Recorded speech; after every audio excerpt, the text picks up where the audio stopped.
अस्मद्गुरुपरमगुरून्यतिवरपूर्णौ सयामुनं रामं पद्माक्षनाथषडजित्सयनेशरमारमापतीन् वन्दे वन्दे बृन्दावनचरं वल्लवीजनवल्लभं जयन्ती सम्भवं धाम विजयन्ती विभूषणं श्रीमान् वेङ्कटनाथार्य कवितार्केसरी वेदान्ताचार्यवर्यो मे सन्निधत्तां सदा हृदि வஞ்சப்பரசமயம் மாற்ற வந்தோன் வாழியே மன்னுபுகழ் புதூரான் மனமுகப்போன் வாழியே கஞ்சத் திருமங்கை உகக்க வந்தோன் வாழியே கலியநரை குடிகொண்ட கருத்துடையோன் வாழியே செஞ்சொல் தமிழ்மறைகள் தெளிந்துரைப்போன் வாழியே திருமலை மால் திருமணியாய் சிறக்க வந்தோன் வாழியே தஞ்ச பரகதியை தந்தருள்வோன் வாழியே செந்தமிழ்தூ புல் திருவேங்கடவன் வாழியே வஞ்ச பரசமயம் மாற்ற வந்தோன் வாழியே. பிற மதங்களுடைய குறைகளெல்லாம் எடுத்து அவர்கள் என்ன குறைகளில் தப்பாக சொல்கிறார் அப்படின்றதெல்லாம் சொல்லி அவர்களுக்கும் மனம் இருந்தால் மாறக்கூடிய வழியில் அவர்களுடைய குறையை எடுத்து சுட்டி காட்டி நல்வழிப்படுத்த முற்படுறார். நம்முடைய மற்றவர்கள் விஷயத்திலையும் அந்த மதிமயங்கி அந்த இதில் போய் சேர்ந்து அல்லல் படாத இருக்கிறதுக்காகவும் பண்ணுறார். அப்படின்ற ரீதியில் பிரச்சன்ன பௌத்தாதிகாரம், பௌத்தனுக்கு துல்லியனா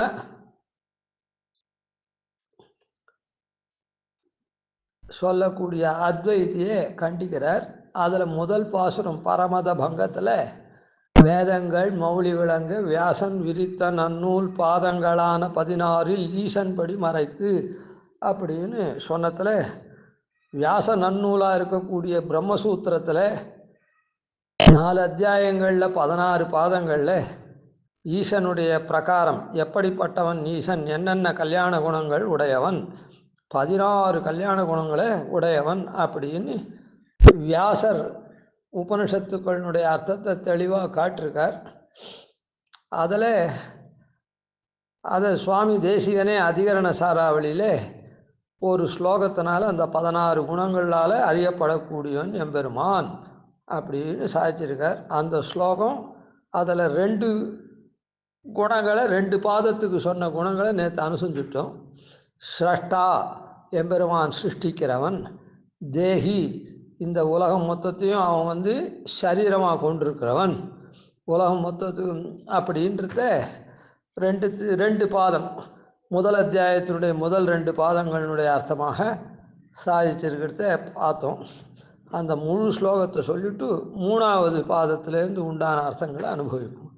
ஸ்ரஷ்டா தேஹி ஸ்வனிஷ்டோ நிரவதி மகிமா பாஸ்தபாதா ஸ்ரிதாப்தா காத்மாதேரிந்திரியாதேருச்சித ஜனனகிருத் சம்ஸ்ருதௌ தந்திரவாஹி நிர்தோஷத்வாதிரம்யோ பகுபஜனபதம் ஸ்வார்கர்ம பிரசாத்யः பாபச்சித் பிரம்மநாடி கதிகிருத் அதிவஹன் சாம்யதா ச அத்ர வேதி.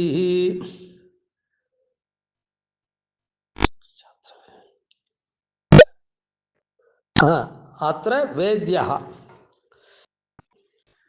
சாம்யதாத்திர வேத்யா அப்படி இந்த மாதிரி 16 குணங்கள்னால அனுபவிக்கக்கூடியவன். முதல் பாதத்தில் முதல் அத்தியாயம் முதல் பாதத்தில் ஸ்ரஷ்டா எம்பெருமான் சிருஷ்டிப்பவன் அப்படின்றத சொல்லிது.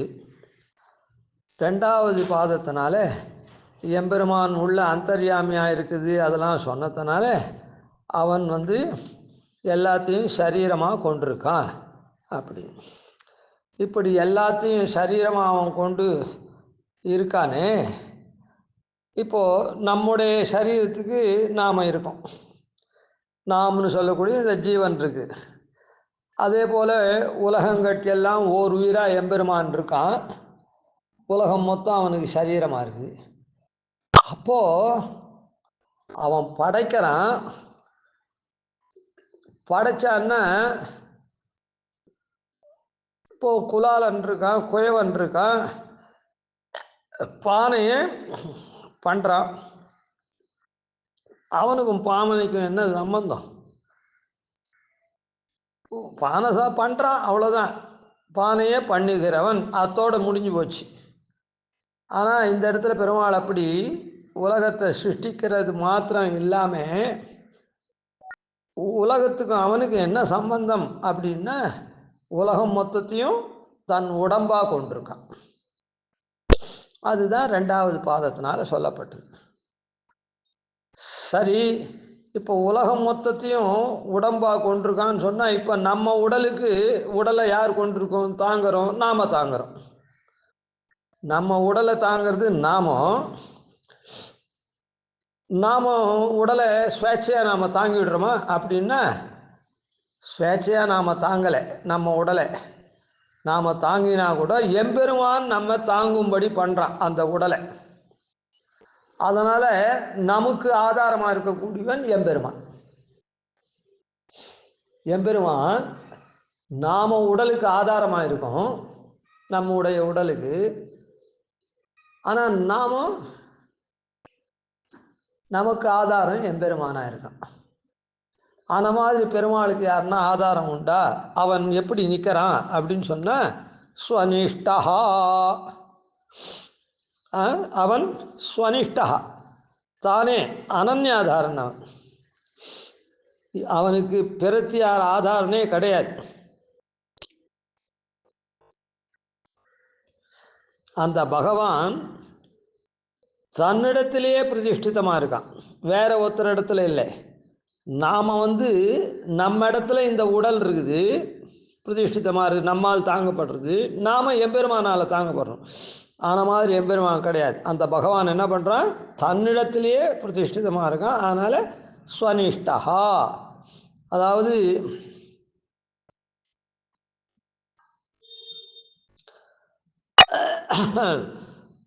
அந்த 3ஆம் பாதத்தில் இல்லை, 3ஆம் பாதத்தில் கேட்கப்படுறது, பெருமாள் இது பண்ணுறான்னா அவனுடைய மகிமையினாலேயே அவன் தாங்கப்படுறான் அப்படின்னு சொல்லப்படுறது.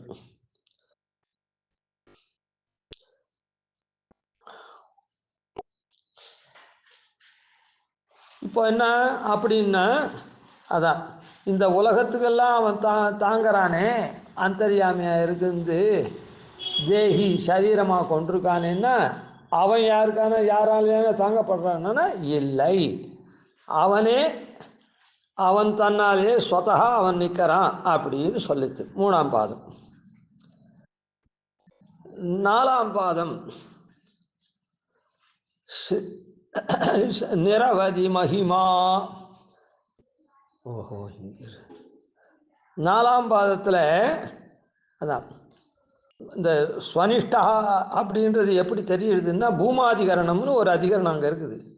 அதில் பகவான் எந்த இடத்துல பிரதிஷ்டிதமாக இருக்கான் அப்படின்னு கேட்டால், ஸ்வே மகிம்னி, தன்னுடைய மகிமையிலேயே அவன் பிரதிஷ்டிதமாக இருக்கான்னு சொல்லியிருக்கிறதுனால அனன்யாதாரம். அந்த அனன்யாதாரத்தை 3ய பாதத்தில் சொல்கிறது. அதனால்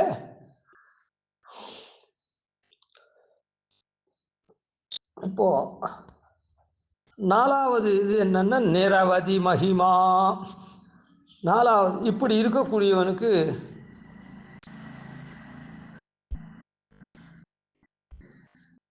தானே நிலை பெற்றிருக்கானே, இது எப்படி அப்படின்னு சொன்னால், இப்படி உள்ளவன் எல்லையற்ற மகிமையை உடையவன் அப்படின்னு. இப்போ உலகங்கள்லாம் உயிராக கொண்டிருக்கான், உடலாக கொண்டிருக்கான், தன்னிடத்திலேயே தான் நிலை பெற்றிருக்கான், வேற ஒரு ஆதாரமும் அவனுக்கு கிடையாது. இப்படி இருக்கவன் இவனுடைய புகழ் எப்படி, இவனுடைய சக்தியாதிகள், ஞான சக்தியாதிகள், குணாதிகள்லாம் எப்படி அப்படின்னு ஒரு கேள்வி வருமோ இல்லை. இவ்வளோ தனக்குத்தானே அவன் ஸ்வதா நிலை நிற்கிறான் அப்படின்னு சொன்னான், நிலை பெறான்னு சொன்னால் அவனுடைய மகிமை எப்பேற்பட்டது, எவ்வளவு அளவு அப்படின்னு கேட்டால் அவனுடைய மகிமை எல்லையில்லாத மகிமை. அதாவது ஆனுமானிகாதீனம்னு ஒன்று இருக்குது. அதில் என்ன சொல்லப்படுறது அப்படின்னு சொன்னால், அவன் இருக்கானே அந்த எம்பெருமானாகிற புருஷன் இருக்கான, அவனை காட்டிலும் வேற உயர்ந்த வஸ்துவே ஒரு வஸ்துவும் கிடையாது. புருஷாத்து ந கஷ்டித்து பரம் அப்படின்னு சொல்லப்படுறது. அது மாத்திரம் இல்லை, சா காஷ்டா, அதுதான் அவன்தான், அதுதான் எல்லை, அதுதான் எல்லை, அதுதான் உயர்ந்த கதியும் கூட அப்படின்னு சொன்னால், இப்போ என்ன ஆகுது, ஆனுமானிகாத இடத்துல அந்த 4ஆம் பாதத்தில் அப்படி சொல்லிருக்கிறதுனால அவனுடைய மகிமை எல்லையற்றது. அவதின்னா எல்லை, அளவிட்டது. நிரவதி அப்படின்னா எல்லை இல்லாது. நிரவதி மகிமா, எல்லை இல்லாத பெருமையுடையவன் அப்படி. இப்போ இந்த 4 ஷஷ்டா, தேஹி, ஸ்வனிஷ்டா, நிரவதி மகிமா அப்படின்னு 4 குணங்கள் 4 பாதத்தினால சொல்லப்பட்டது. அது முதல் பாதம் என்னது, காரணாத்தியாயம். முதல் பாதம் காரணாத்தியாயம். இந்த காரணமாக இருக்கவனுக்கு என்னென்ன வேணும், அவன் படைக்கிறவனாக இருக்கணும், சிருஷ்டிக்கிறவனாக இருக்கணும். அதுக்கப்புறம் இந்த காரணத்துவம் எப்படி ஸ்தாபிக்கப்படுறதுன்னா, இந்த உலகத்தை மொத்தம் அவன் படைக்கிறதுனால அவன் காரணனாக இருக்கான். அது மாத்திரம் இல்லை, இந்த உலகத்தை மொத்தம் சரீரமாக கொண்டிருக்கிறதுனால அவன் காரணனாக இருக்கான். தனக்குத்தானே ஆதாரனாக இருக்கான், வேற ஒருத்தரையும் ஆதாரமாக கொள்ளாதனால அவன் காரணமாக இருக்கான். எல்லையற்ற மகிமை உடையவனானதுனால அவன் காரணமாக இருக்கான். இந்த 4 விஷயங்களும் அவன் காரணமாக இருக்கான் அப்படின்றத தெளிவுபட 4 பாதங்கள்னால முதல் அத்தியாயத்தை நல்லா விளக்கிறது. இப்போ இந்த இடத்துல பாருங்க, அவன் சிருஷ்டிக்கிறான் அப்படின்னு சொல்கிறோம்.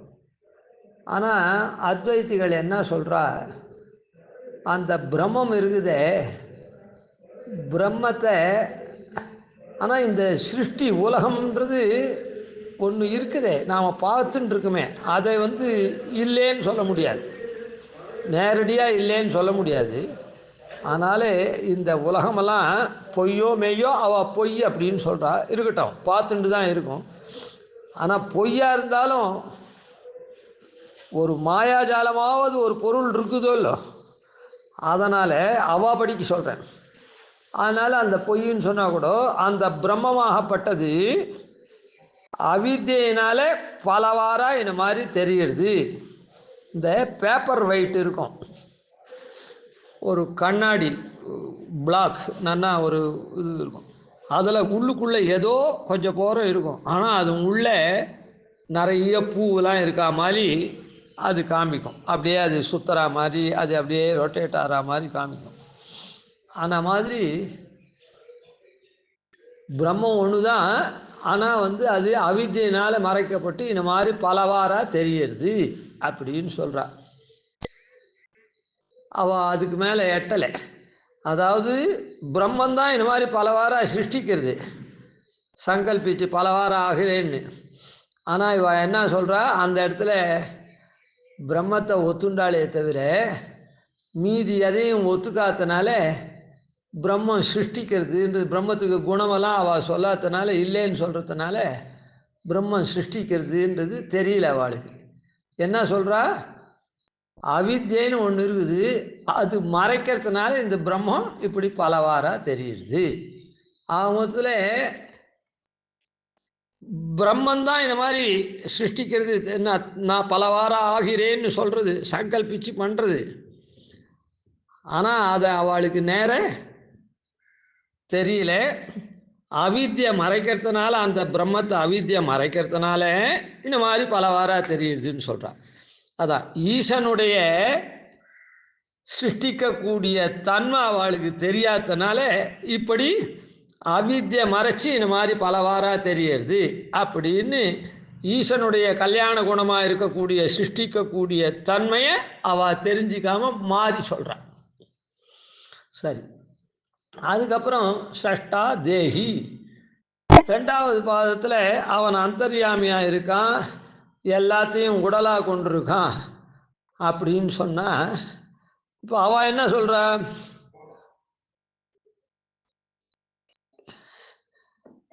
அந்த பிரம்மந்தான் இந்த மாதிரி பலவாறாக தெரிகிறான்னு சொல்கிறா. அது எப்படி? இப்போ குளத்தில் ஜலம் இருக்குது, அந்த குளத்தில் ஒரு சின்ன பாத்திரத்தில் கொஞ்சம் ஜலம் எடுத்து வைக்கிறோம், ஒரு பெரிய குடத்தில் ஒரு ஜலம் எடுத்து வைக்கிறோம். அந்த குடத்து ஜலத்தை எடு அப்படின்னு சொல்கிறோம். இன்னொன்று சொம்பில் இருக்கிற ஜலத்தை எடுன்னு சொல்கிறோம். அப்போது அது எல்லா ஜலமும் குளத்து ஜலம்தான். ஆனால் விவகாரம் பண்ணச்சே அது பிரிஞ்சு போயிருக்குதோ இல்லை, அதனால் இது குடத்து ஜலத்தை கொண்டாடுறோம், சொம்பு ஜலத்தை கொண்டாடுறோம். இப்போ அதை போல இந்த பிரம்மமாகப்பட்டது நாம் என்ன சொல்கிறோம்னா, அந்த குளத்து ஜலம்தான். அந்த குளத்து ஜலம் இந்த மாதிரி சொம்புலையும் இதுலேயும் குடத்துலையும் கொண்டு வந்து அதுக்கு உபயோகப்படுறது. அதாவது குடத்து ஜலம் பெருமாள் திருவாராதனத்துக்கெல்லாம் உபயோகப்படுறது, சொம்பு ஜலம் நம்முடைய கால் கை அலம்புறதுக்கு அந்த மாதிரி உபயோகப்படுறது சொல்கிறேன். அந்த மாதிரி ஒவ்வொரு பாத்திரத்தில் இருக்கிற ஜலம் ஒவ்வொரு மாதிரி. இப்போ அவள் என்ன அது அந்த மாதிரி எம்பெருமான் என்ன பண்ணுறான்னா, நானாவிதமாக இந்த மாதிரி பகுபவனமாக சிருஷ்டிக்கிறான். அது மாதிரி இருக்கிறது மொத்தத்தையும் அவன் உடலாக கொண்டிருக்கான்னு சொல்கிறான். அவன் என்ன பண்ணுறான்னா, இந்த குடத்து ஜலம் அது இது எல்லாம் வந்து அந்த குளத்துலேருந்து எடுத்தது தானே, மறுபடியும் அந்த குளத்துலேயே அதை கொட்டிட்டா மொத்தமே குளத்து ஜலம் ஆகிடுறது.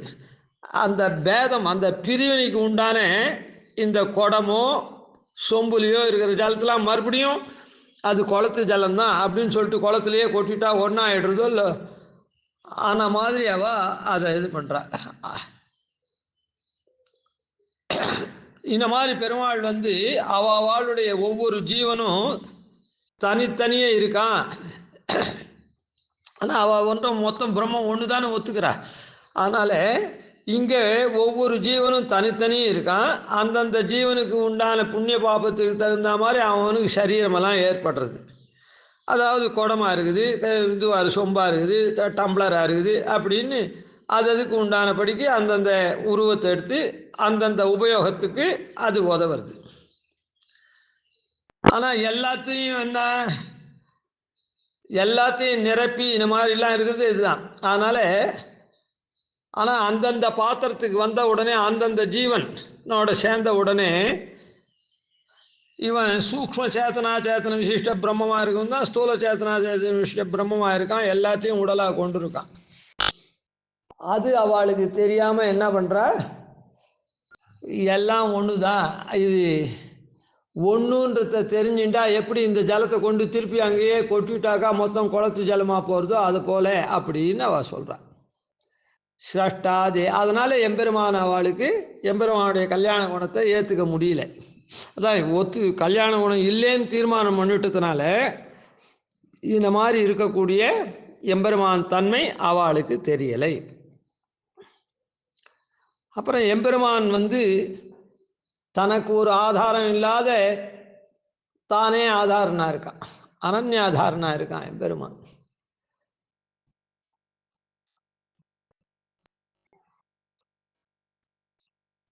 அவள் என்ன பண்ணிடுறா அப்படின்னா, அனன்யாதாரன் இந்த விஷயத்தை இந்த மாயினால் மறைக்கப்பட்டது, அவித்தியினால் மறைக்கப்பட்டிருக்க இந்த எண்ணம் போயிடுத்துன்னா ஒரே அதே பிரம்மந்தான், வேற ஒன்றும் இல்லை அப்படின்னு. அதாவது எம்பெருமான் மொத்தத்தையும் தாங்கிறான், தனக்கு ஒரு ஆதாரம் இல்லை அப்படின்னு அவன் இதுவாக இருக்கிறத அவள் என்ன சொல்கிறான்னா, இதெல்லாம் பொய்ன்னு சொல்லி அவன் ஒருத்தந்தான் மெய். ஏன்னா அனன்யாதாரனும் இல்லை அவன். அதனால் அவன் ஒருத்தந்தான் இருக்கான், மற்றதெல்லாம் இல்லை, தாங்கப்படக்கூடிய இந்த பிரபஞ்சமெல்லாம் பொய் அப்படின்னு சொல்லிடுறா. யாருமே தாங்காத அனன்யாதாரனாக இருக்கக்கூடியவன் நம்ம எம்பெருமானை சொல்கிறோமே அவனுடைய கல்யாண குணத்தை, அதை என்ன பண்ணுறா, அது ஒன்று தான் சத்தியம், மீதி எல்லாம் பொய் அப்படின்னு சொல்லிவிடுறான். அவனுக்கு எல்லை இல்லாத மகிமை இருக்குது. ஏன்னா அவனை தானே உயர்ந்த கதியாக அடையிறோம், அவன் தானே எல்லை. அப்படின்னா எல்லாமே அவன்னு சொல்லி நாம் சொல்கிறோம். அதான் அவனுக்கு எல்லையற்ற மகிமை இருக்குது அப்படின்னு அவள் என்ன பண்ணுறா, அந்த ஒரு வஸ்துவே தான் இருக்குதுன்னு சொல்லிட்டு எம்பெருமானுடைய எல்லையற்ற மகிமையை தெரிஞ்சிக்காமல் போகிறான். இந்த மாதிரி காரணத்துவத்துக்கு உபயுக்தமான 4 குணங்களையும் அவள் தெரிஞ்சுக்காதனால அவளால் எம்பெருமான் ஜெகத்காரணன்னு சொல்ல தெரியல. ஏதோ அவித்தியின மாதிரி ஜகத்தெல்லாம் உண்டு பண்ணுறது அப்படின்னு, அதனால் உண்டு பண்ணுற மாதிரி ஒரு தோற்றம் வருது அப்படின்னு சொல்கிறார். மேலே 2வது அத்தியாயத்தை நாளைக்கு சேவிப்போம். கவிதார்க்கிக சிம்ஹாய கல்யாண குணசாலினே ஸ்ரீமதே வெங்கடேஷாய வேதாந்த குரவே நமः. ஆதிவன்ஷடகோபாதீனதிவர்யான் பஜே நிஷம் ஸ்ரீரங்கபூர்வஷடதித்யதீசான பதாஸ்ரயம் ஸ்ரீவத்சவம்சதிலகம் வந்தே ஸ்ரீகிருஷ்ணதேசிகம்.